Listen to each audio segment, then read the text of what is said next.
Good evening and welcome to the second edition of News Tonight. My name is Micheal. Lukomwa. Elizabeth Nakakoni joins in for sign language interpretation.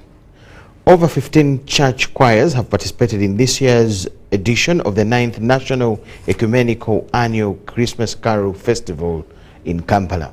The competitions were organized by the Choristers Association of Uganda, a non-profit entity founded to unite Catholic choirs for evangelism purposes through singing.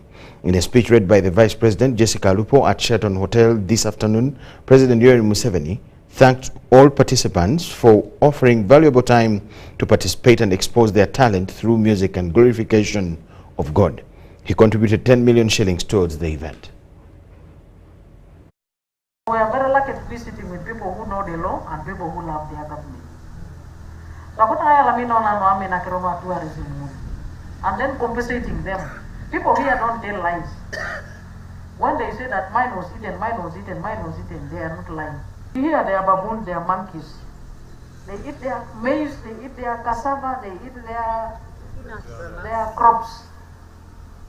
This new one also has come to eat the sheep. But they are very kind, they are not saying let's kill it. I've never seen such a kind heart. Because when I went to Kapujan, in a village called Agule, we were told that the hippopotamus had eaten cows, 4 cows. I hope you have already visited that place because we were there this year and I told him to pay those 4 cows. Because it's very important for you to make them appreciate the value of wildlife. Like the way people here,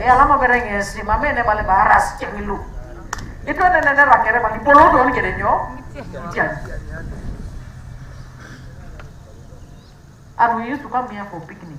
Now they have made a fundamental request that much as those monkeys and baboons are here, what is their benefit? Whenever Europeans come, going to Moroto side, they first stop here. Then they go with their cameras, taking pictures, taking pictures, taking pictures. They have raised a fundamental point. That, can't you establish an office here? So that this one becomes a tourist site. You know the meaning of royalties. At the end of the year or at the end of the month. Then these are the beneficiaries. And I think they are making a very strong point. Because the idea now is, even they say that during Karamojo we were sleeping there with the cows, with the people, everybody, but now they are looking beyond that. They have understood that President Museveni has stabilized the country. And the only thing that we should need to do now is to be innovative. Innovative ways of generating resources. And this one has come out from the people, the grassroots, which is very admirable. That new animal, we don't want that animal here. You take it back. You take that one back. It is very dangerous. Because now it has started the livelihood program of government, the livelihood program of people. Your Excellency, on the security perspective, we are still investigating the nature of this killing as you've seen there, because the animal attacks the area of the organs. That's where without the neck, so that type of animal that attacks here, I'm told it sucks the blood and goes for river and other things. Because of these problems, we have opened up an outpost in Magoro, and our staff have been able to do sensitizations and report and make assessments of any damage which the animals have inflicted on the property and livestock of people. The law allows that when people animals destroy the property of people, government has to compensate.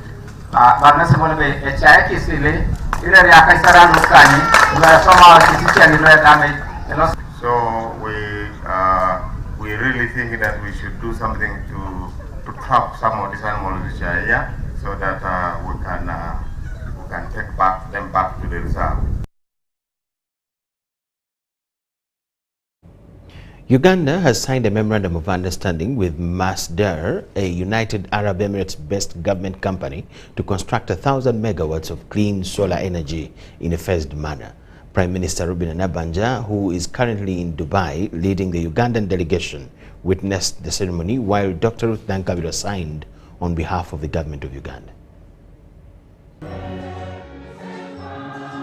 Nabbanja says that there are several reports from local governments that instead of employing public servants on merit, district service commissions sell the jobs. She warned the LC5 chairman, Iganga Ezra Gabula, that she would send an investigation.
The mega solar plant that will be constructed by Masdar shall be established in Bulambuli district and will be added onto the national grid to address power shortage issues. Nabbanja, while speaking after the signing ceremony, emphasized that this investment will offer cheap power, which is clean and will accelerate development in the country. On behalf of the President, I have witnessed the signing of an agreement between the government of Uganda and Mazida, a company here that is starting a roadmap to produce 150 megawatts in eastern Uganda, which power will be added on the national grid so that we can develop our country. So the agreement is basically a roadmap. And so to me, I'm happy to witness this on behalf of government, on behalf of the President. Dr. Ruth Nankabirwa, the Minister for Energy and Mineral Development, says that the roadmap signing will help the country do a feasibility study. But I'm also happy to appreciate the offer that has been done by Mazda to help us on the study, to know how the grid is going to be ready to take on whatever power that we are going to be generating, not only for the Mazda project, but for the entire country. You know, Uganda recently came up with a study and an energy strategy to increase our generation capacity from 2,000 to 52,000 megawatts. It started with the extraordinary relationship between two presidents, two great leaders, our president and Uganda's president. And from there, we started our relationship to develop, like the Honorable Minister highlighted, the joint development agreement for 1,000 megawatt or 1 gigawatt. And today is a major milestone moving forward the progress of that JDA. Judith Nabakoba, the Minister for Lands, Housing and Urban Development, says her ministry will work closely with the Ministry of Energy to have the project started as soon as possible. For us, we are ready. In as far as land for the project is concerned, we have been working with the team, the technical team, to make sure that all the processes are followed to ensure effective registration of the piece of land in Bulambuli. And I'm sure that the title is going to be out because survey was done, the social impact assessment and environmental assessment was done, the physical planning was done by the team, meaning that we are at the tail end and the title must be out before we even leave this place, meaning that as Uganda we are ready and we welcome this project. Mohammed Jamil Al-Ramahi, who represented the company, says that they are ready to start the project implementation. As a pioneer in advancing the clean energy sector and key enabler of the UAE's vision as a global leader in sustainability and climate action, Mazda is active in more than 40 countries across 6 continents and has invested or committed to invest in worldwide projects with a combined value of more than $30 billion US. In a related development, the Prime Minister met Micheal and Bin Hamal Hydro Export LLC, an infrastructure company that wants to invest in Uganda. Nabanja briefed the potential investor that Uganda has a favorable investment environment and asked him to come and invest in the country. We are gifted by nature. Despite the fact that we are a developing country, we have so many opportunities. And so my president has always attracted investors to come and join us. Engineer Hani T. Saliba, the company's building division director, says that they are willing to invest in Uganda. At that time, is it possible for you to send me all the necessary information for me to give it to him?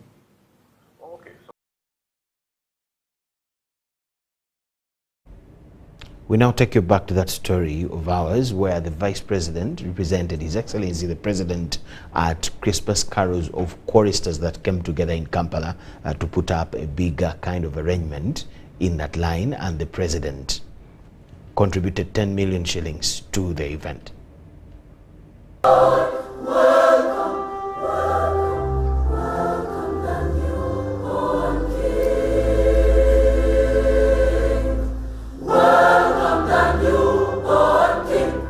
In this year's edition of the 9th National Ecumenical Annual Christmas Carol Festival, choirs were able to perform different musical categories, including set pieces, Western piece, and traditional pieces, among others.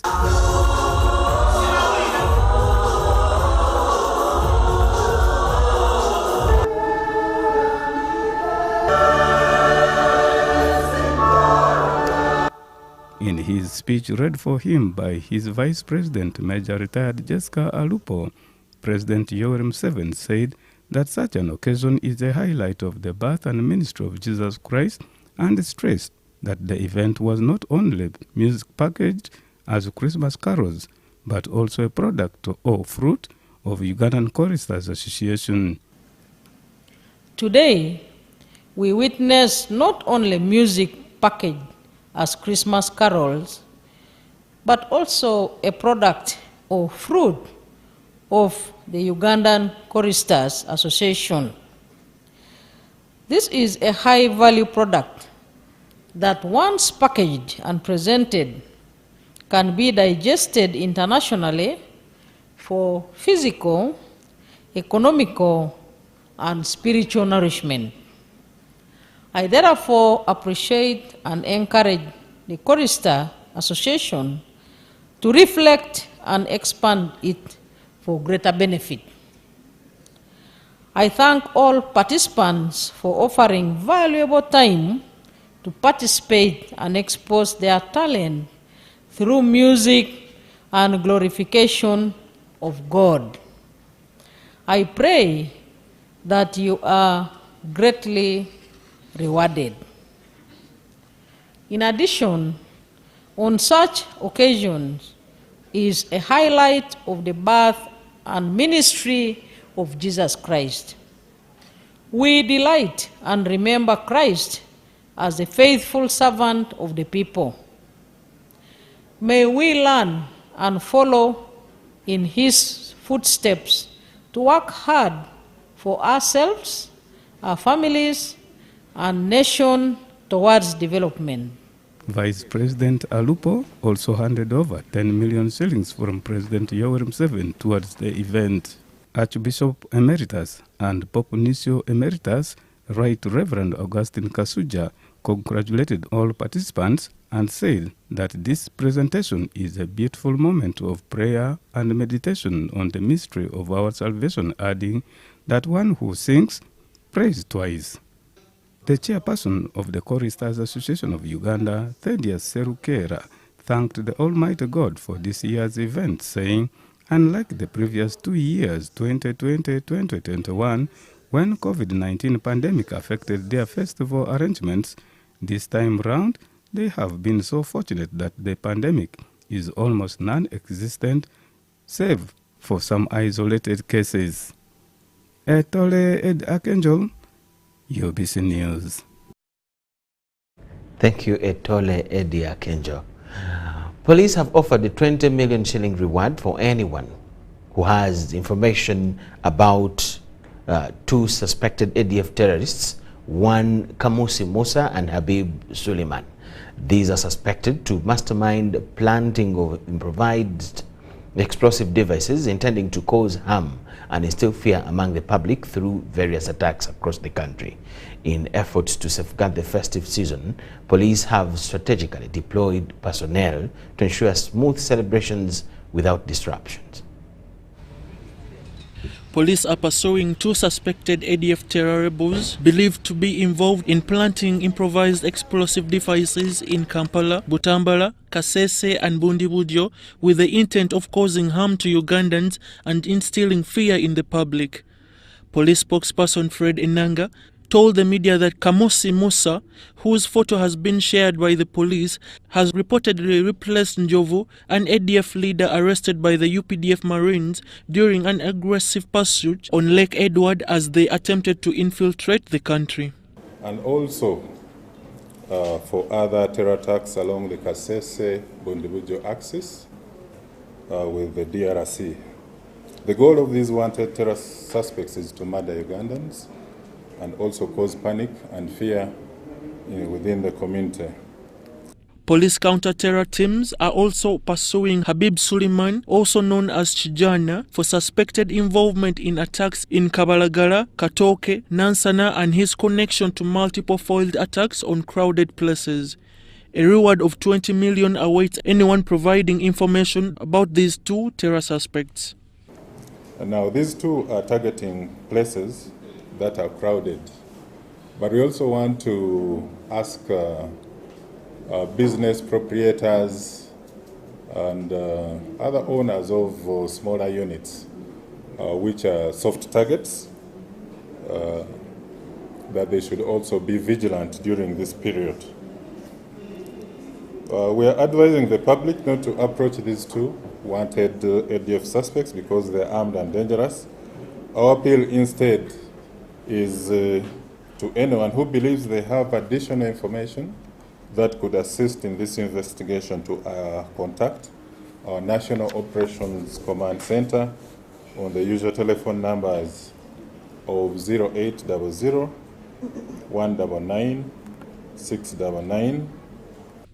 In response to the heightened security concerns, the police have banned charcoal burning activities in contested Zoka forest boundaries between the Madi and Acholi communities. Encroachers have been removed from conservation areas and migrant workers are advised to leave voluntarily. Authorities are also identifying ringleaders involved in violence after incidents resulted in fatalities, critical injuries, and destroyed houses. We managed to identify all flashpoints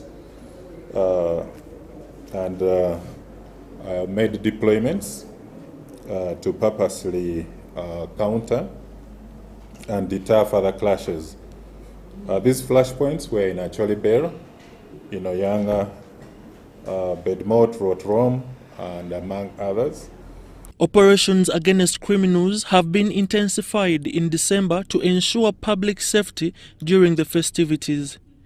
Patrol teams and community liaison officers are also collaborating with business associations to provide advice as deterrent to crime. Intelligence teams have been deployed in major towns and urban centers to maintain security. Komagum Rogers, Abdul Nasir Lukomwa for UBC. The Ugandan nursing and midwifery examinations for the December semester have commenced today in 121 centers across the country. Center coordinators say that the exercise started on a good note, although there was a challenge of early morning rains that delayed some students from reaching on time. Over 50,000 students of nursing and midwifery have started their end of semester examinations today in various centers across the country. UBC TV traversed some of these centers and the exercise was moving on smoothly. At St. Michael Rubaga Hospital training schools, students were already in for the exam, although they were disturbed by the early morning rain. The first day, it is so far so good. However, within this morning hours, it has been cool. Since last night has been raining, a lot of rains, but we have managed to start on time. Among these students are certificate nurses and midwifery diplomas. As Biamukama Edward, the center coordinator, explains. This exam that we are supervising, it is, we have finalists, certificate nurses, midwives, and diploma students. At Mengo School of Nursing and Midwifery, over 100 students were sitting for the INMEB exams. Today we have 196 students. We have certificate nurses, year 3, semester 1, certificate midwives. We have diploma midwives, second year, second semester e-learners. And the examination has begun well, though somehow we were interrupted by rain. The executive secretary of INMEB, Helen Mkakarisa, said that the coordinators, monitors and students were well oriented for the exams. These add value input to the improvement of the examination process.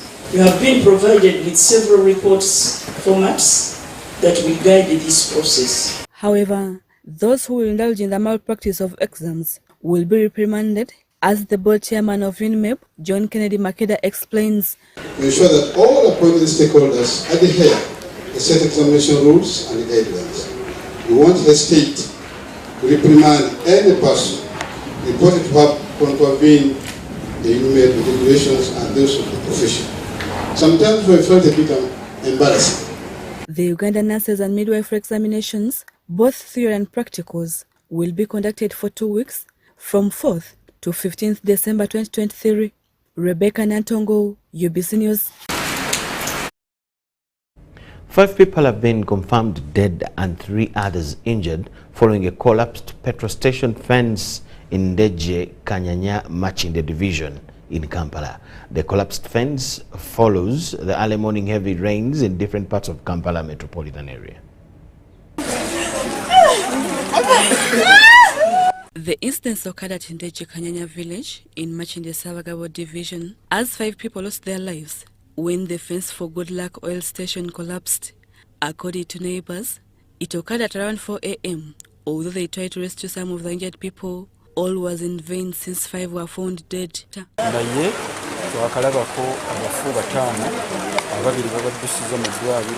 Abantu basula wansi bafa tusaba abannange baveeyo abakulu batuyambe omuntu basula wansi makuba agakira wansi ku nzizi eyo amakuba agakira maka gaabwe batuyambe naye tufa. Some of the survivors described the incident.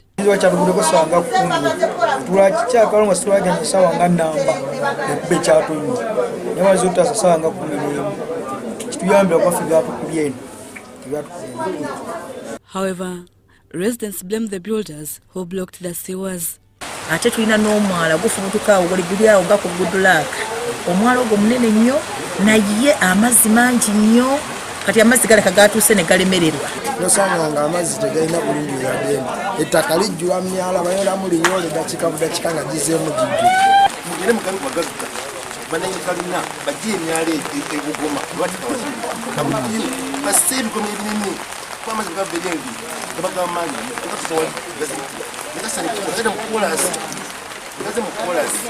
Machinde Savagabo MP David Kenya blamed KCCA physical planners and the contractors.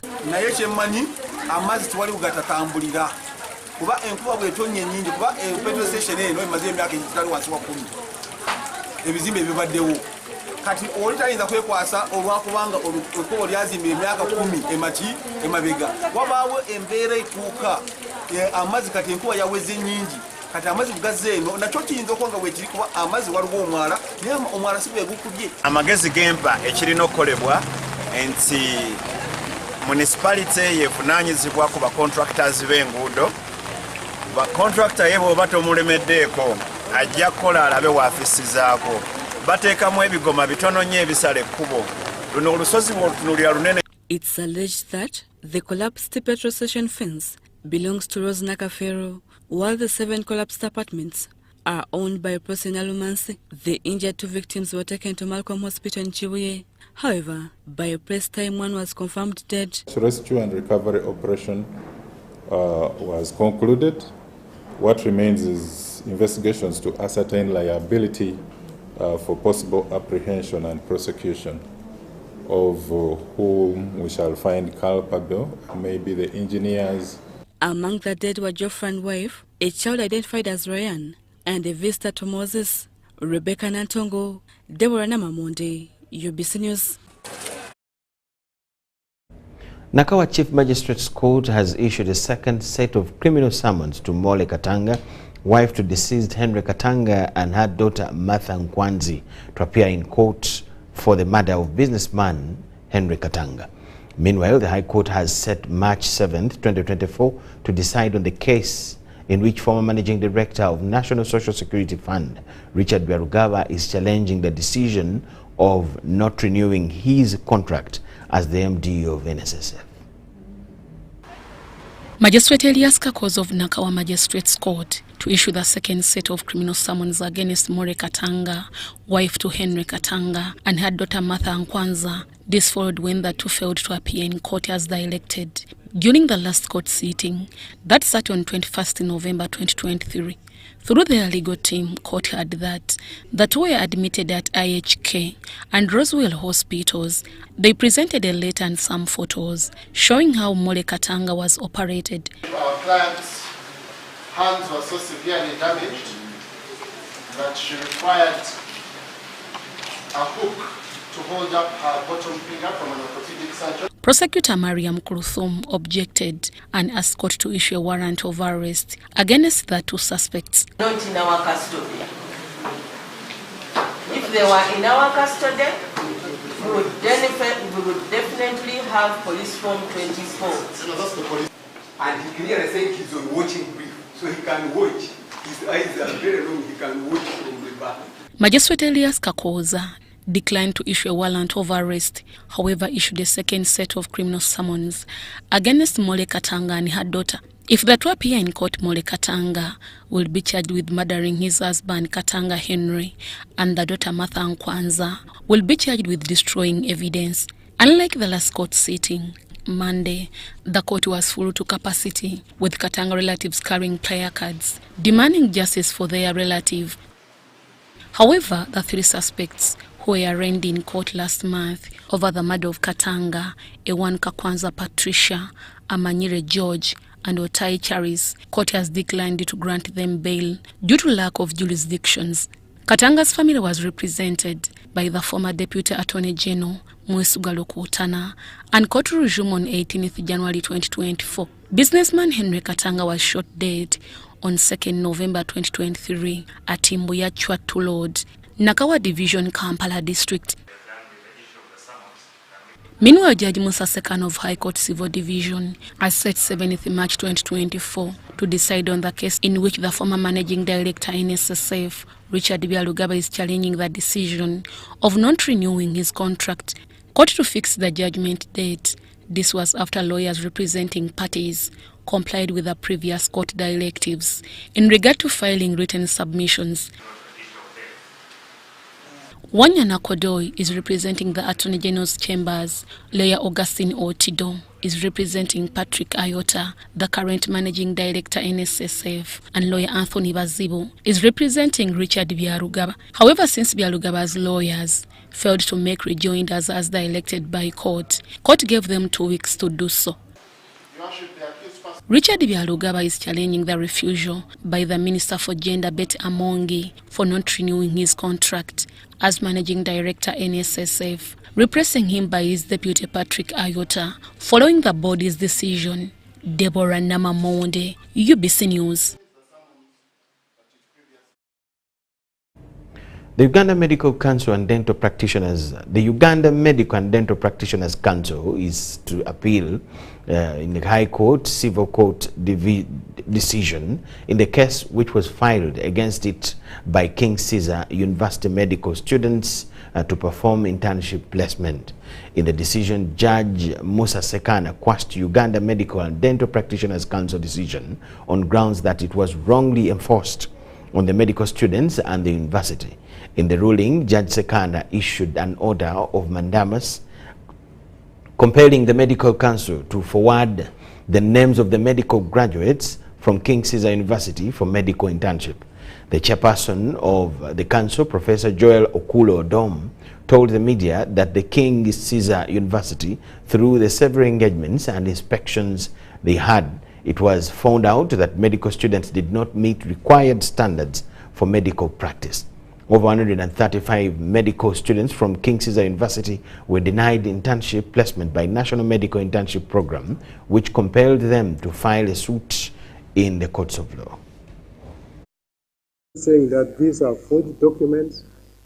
So that is the character of the doctors or graduates, some of the graduates from this university. And we pointed this out to them. And we said, this cannot go on. We cannot have a university which is producing half-baked, I don't know whether half is the right proportion, maybe a quarter-baked, and putting them out to the population. It is not acceptable. It is not fair. It is illegal. It is unethical. It is immoral to have a situation like that. And that is where we are coming in. Mayuge District Executive Committee has requested for the interdiction of the Chief Administrative Officer, Eria Magumba, for alleged misappropriation of 269,136,000 Uganda shillings government funds. Now the District Executive Committee, headed by the chairperson, Bishop Frank Tibagendeka, says that the cow over-recruited teaching assistants when he added more 81 above the official 30. The chairperson further says that sub-counties are in jeopardy as some funds from local service tax were diverted. And no longer want to work with the current cow in the names of Eria Magumba in Mayuge district because of those irregularities. Permanent Secretary in the Ministry of Health, Ms. Diana Atwine, castigated the district leadership for failing to pay the CHOOS, the community health extension workers. When the minister came and he proved and gave us a list of how money was spent, that is when we identified and knew the cow, the safe oil, had kept money for quite a long time without paying the CHOOS. And then money worth 82,239,000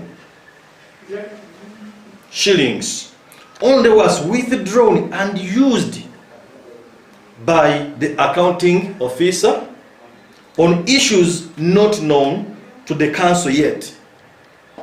Our sub-counties are now paralyzed as they have no local revenue. The chairperson is right to seek for a person who will work under his legal instructions.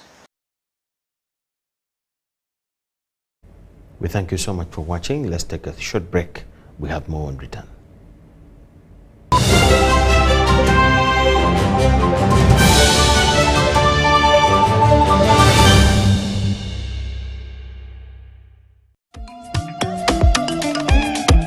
Jovia. Ng'oyolekera ku lugendo luno olw'obulamu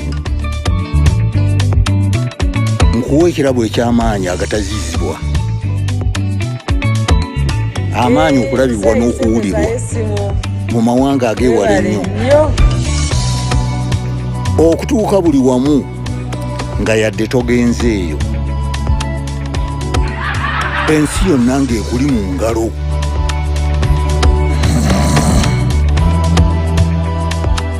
Okutambula mu biseera n'okumanya buli kimu ekirina okumanyibwa.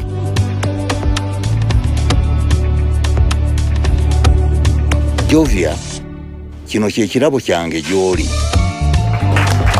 Tewali kkubo ku ki gy'osobola okukola ku mukutu nnandameggwa ogwa MTN.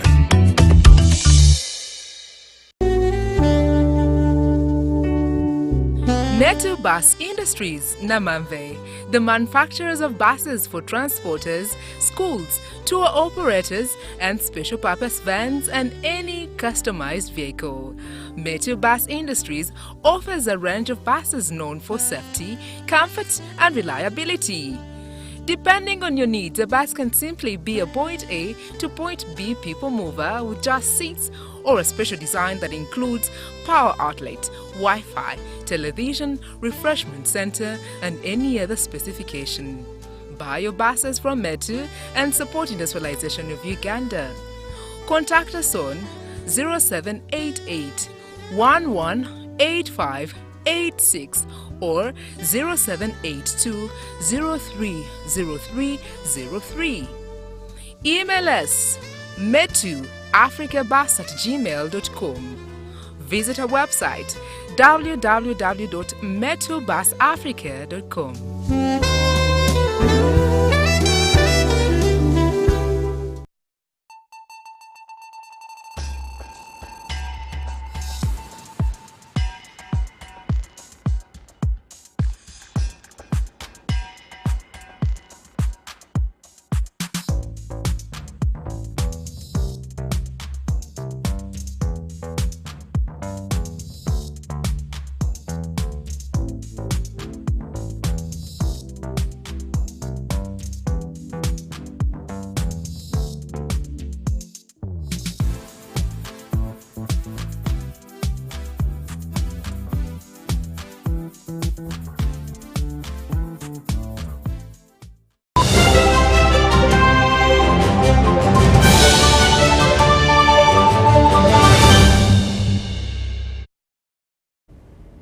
Business News Tonight. In a strategic alliance aimed at revolutionizing the financial landscape, I&M Bank and MasterCard have introduced an innovative financial card. Motivated by a shared commitment to enhance customer experience, I&M and MasterCard have unveiled a financial card loaded. The card comes with a range of benefits, promising cardholders a seamless and rewarding banking experience.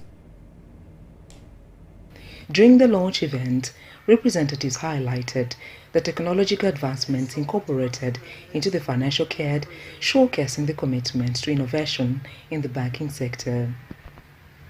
The partnership aims to serve a diverse audience, catering to a broad spectrum of financial needs and preferences. I think the technology with regards to the protection that's now embedded in the card is a lot more sophisticated than it has in the past. So it provides a protection to the consumer in terms of the technology that is available, and there's protection from MasterCard itself on purchases if you alert them to any issues that you have with your card. If someone has managed to copy or your card has been compromised, they give you a very short, not I say short period, a good period in which to report it, and they'll reverse the transactions. My hearty congratulations go to the I&M team for getting to this moment, again a first for Uganda, and joining a select number of banks on the African continent that offers world elite cards. As part of the partnership's future outlook, there are discussions about potential expansions and collaborations between I&M Bank and MasterCard. The financial card is seen as a stepping stone to further innovations and improvements in the realm of banking and financial services. This card gives you free travel insurance over and above the concierge services that you get as well. I like talking about is the education space.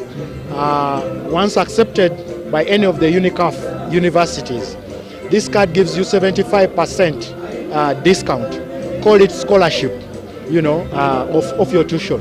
So when you pay with this card, you actually get 75% off, courtesy of I&M Bank MasterCard. With I&M Bank MasterCard hitting the market, customers can anticipate a more convenient, secure, and rewarding financial experience. From the discounts that this card will offer you, to priceless travel experiences, improved security, global emergency service support, purchase protection, as well as medical travel concierge services, and lastly but not leastly, I think for people who travel a lot like myself, a wide network of lounge access. I think you will truly enjoy this proposition. What we've done in other markets is we've put the limits at the level where an SME who needs cash when they're traveling and buying, we make it sufficient that they're able to carry the cards with them, make their purchases, whether they're in Shenzhen, Johannesburg, Nairobi, Lagos, or Paris. The collaboration represents a significant milestone in the efforts to bring cutting-edge solutions to consumers and underscores the commitment of both entities to shaping the future of banking. Sandra Kahunde, Robert Katamba, News Tonight. The Principal Qualifications and Certifications Directorate of Industrial Training to Riamwesi Media Johnson has asked Ugandans to take advantage of the oil and gas sector, most especially as Uganda nears its first oil production by acquiring skills pertinent to the needs of the country. Johnson Riamwesi says, as Directorate of Industrial Training, emphasis is laid also at professionalizing acquired skills by enrolling in available skills training institutions for formal certification. Yeah, once you have skills, and these skills are recognized through certification, then you get a document which you can present to the public that I'm able to perform. Otherwise, now these days the employers, they don't only go by what are you in a position to do, but they're also interested in seeing, do you have a formal certification? there are some specialized occupations that are going to be needed within the oil and gas sector. Reverend Angwabe Dennis highlights the need for Christians to balance pastoral work with real work for equal contribution to the country's economy and self-upliftment. Jesus was a carpenter. One of the greatest preachers of the gospel, Apostle Paul, was a tent maker. And this is what we are advocating, encouraging, and asking, especially every gospel minister, that relying on the church income sometimes is not sufficient. Today, they may bring the money, but tomorrow, they may not bring the money. So what happens? You have a family, you have children who have to go to school. So what will happen if you don't get money from them?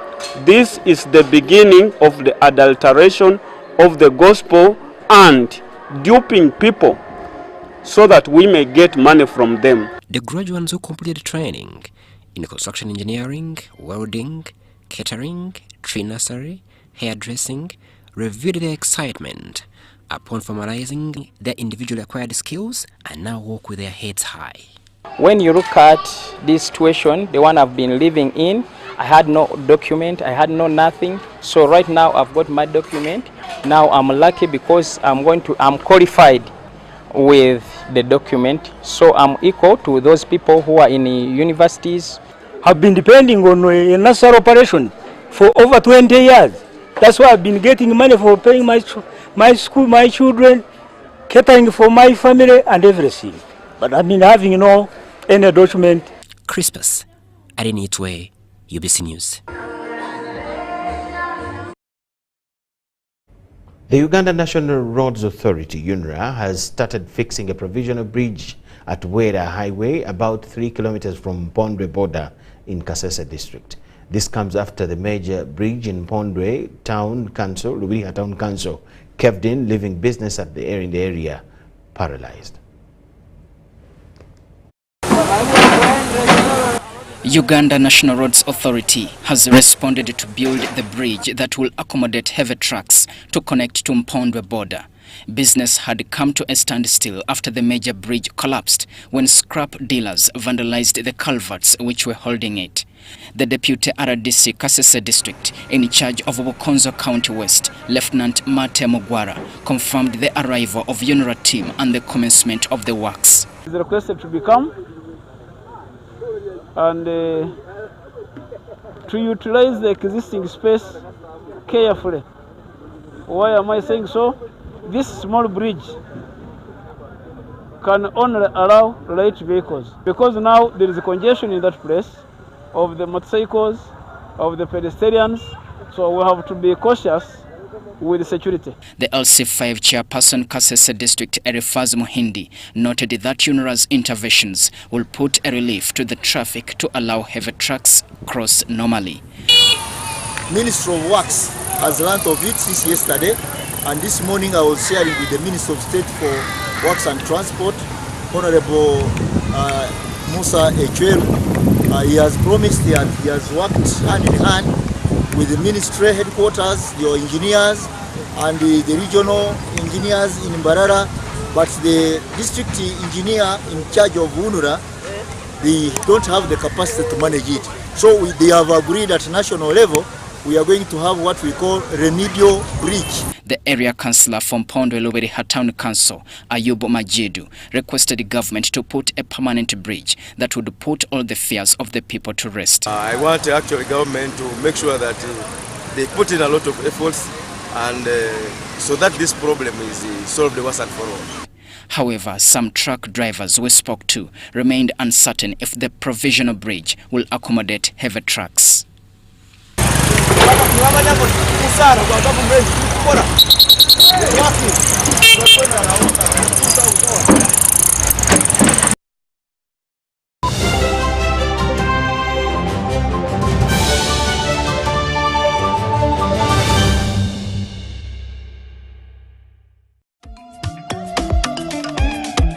Jovia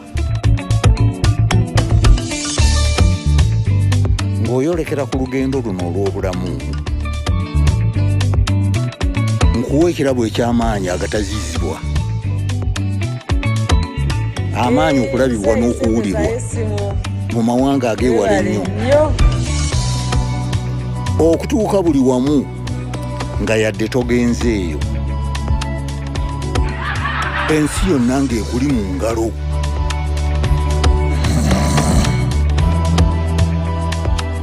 Okutambula mu biseera n'okumanya buli kimu ekirina okumanyibwa.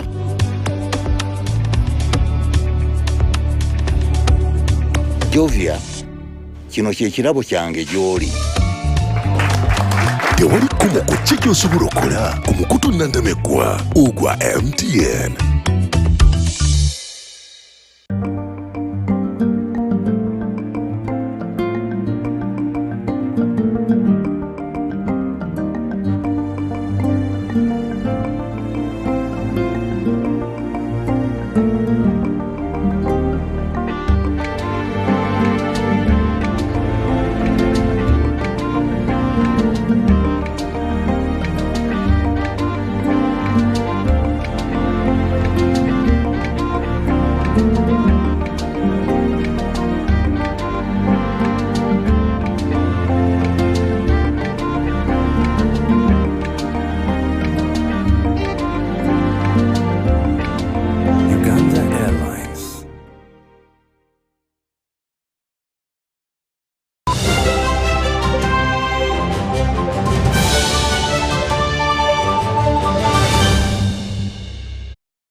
Uganda is set to host the 2023 ICC T20 Women's World Cup qualifiers Africa from the 7th to the 17th of December in Entebbe. We have the details.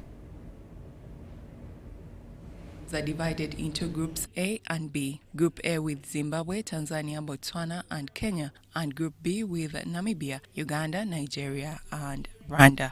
The Ugandan team that is coming off a good year says is ready for the challenge and hopes for victory. The mood in the cup is really on 100% hype. Everyone is up there spiritually and physically we are up there because we've been working a lot on our fitness. And we are excited to host. It's the first time we are going to, most of my teammates are going to play a big tournament, an ICC tournament at home. It's the first time they're going to engage themselves in such kind of a tournament. So they're up there, they're motivated, and we believe we are going to give in the best. And on the other hand, the players themselves, everyone has something to do in regards to their game, so it gives them that momentum. Yeah, we had a series and really we did well. Namibia, here in Uganda, I went to Namibia Capricorn series. We managed to win it and we have been playing those girls, all the teams which are coming here to Uganda. So may I believe as a coach and my technical bench and all my players, I think they're good shape. I think we'll win this series. The 8 teams will play round-robin games in their groups with the top 2 teams from each group qualifying for the semi-finals. Then the top 2 teams that make it to the finals will proceed to the global qualifiers in Dubai 2024. We should expect in the qualifying tournament that is going to be held here, starting in a few days' time, to expect to see top quality cricket. We should expect to see the Victoria Pulse qualifying in this tournament, riding on what the cricket cranes have achieved, as well as the support that is going to come from all Ugandans, everyone in the cricketing fraternity here in Entebbe.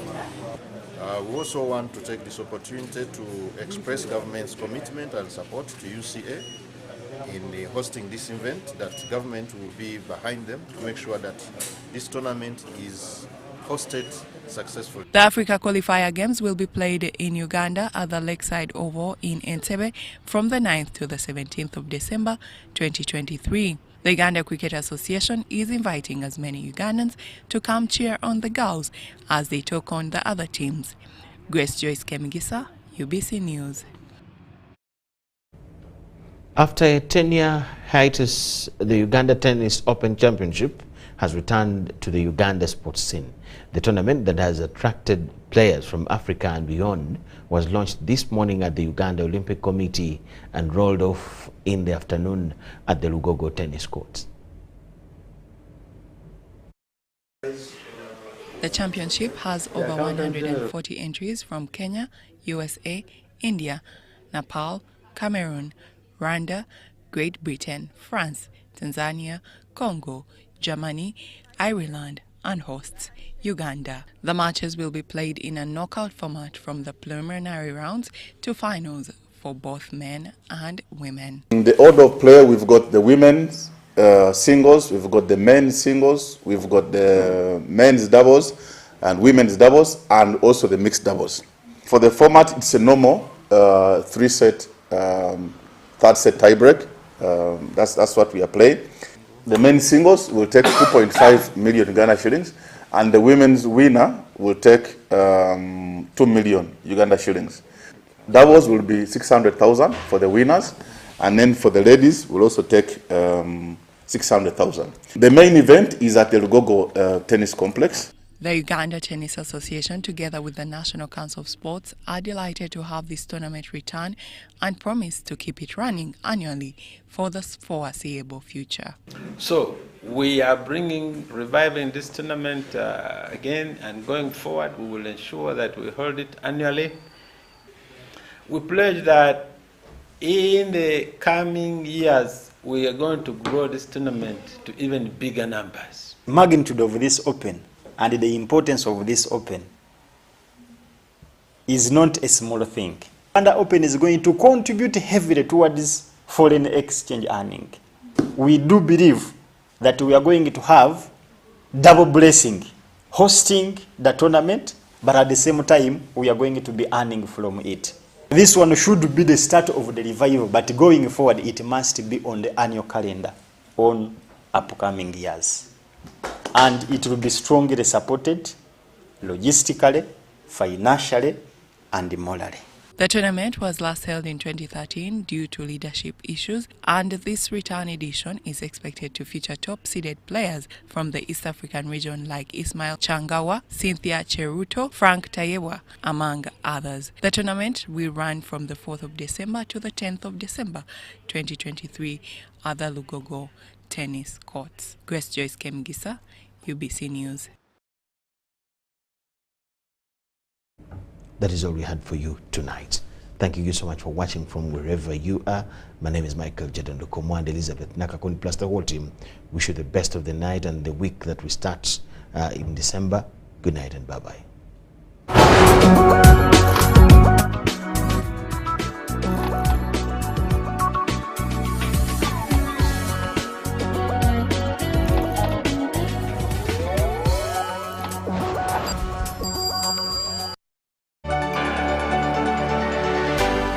UBC, inspiring Uganda.